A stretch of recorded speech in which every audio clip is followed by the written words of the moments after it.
good. Let me know when you're ready. Ready? All good. All right, Brendan. Another strong round. Could you kind of assess how it went out there today and how it compared to yesterday? Yeah, I mean, obviously, conditions way more difficult, and the course is more difficult on its own anyway. So different kind of challenge today. Some of the holes playing just like extremely long, and holes that you wouldn't expect to be really hard. Like number 8 was playing just like crazy long today. There's kind of a backup there, and that's one of the easier holes on the course usually. So some weird stuff, and I played really nice and excited to be where I am going into the weekend. And kind of contextualize, you've played on this tour a while. Just the fact that the top two on the leaderboard were both in the same group in a 150-ish player field. How unique that is, and how you were able to feed off each other. Yeah. I mean, that definitely doesn't happen that often. You get good play, obviously, all the time, which is nice to feed on.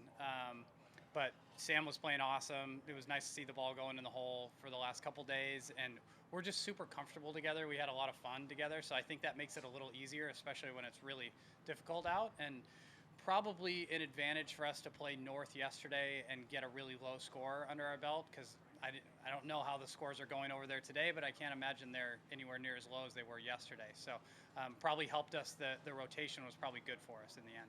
You mentioned weird stuff. Was there any like shot or break or thing that was particularly weird or like just unique, I guess, today? No, just like stuff that you wouldn't expect out there. As far as like, I was trying to think about where the wind was going to be coming from, last night, and like how some of the holes were going to be playing. And like, I just wasn't expecting like number 8 to be so brutal, or like number 3 to be playing so short, or things like that. So number 6 was like, it was blowing about as hard as it did all day when we were on 6. And it was just crazy how hard the ball was getting hit up there. So there's just it's one of those days where the weather has the full control of the ball, and you just have to hang on.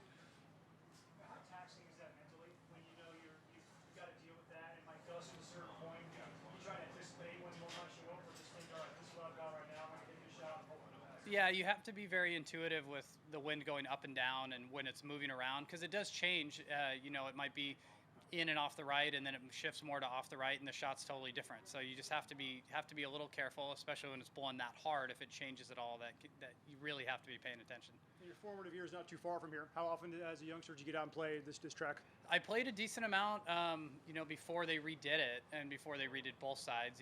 This is going back now 25 years. I played Junior World here a couple times. I played some other junior events here up until the last one would have been in 2001, in the summer of 2001, and then had a break until back on tour. So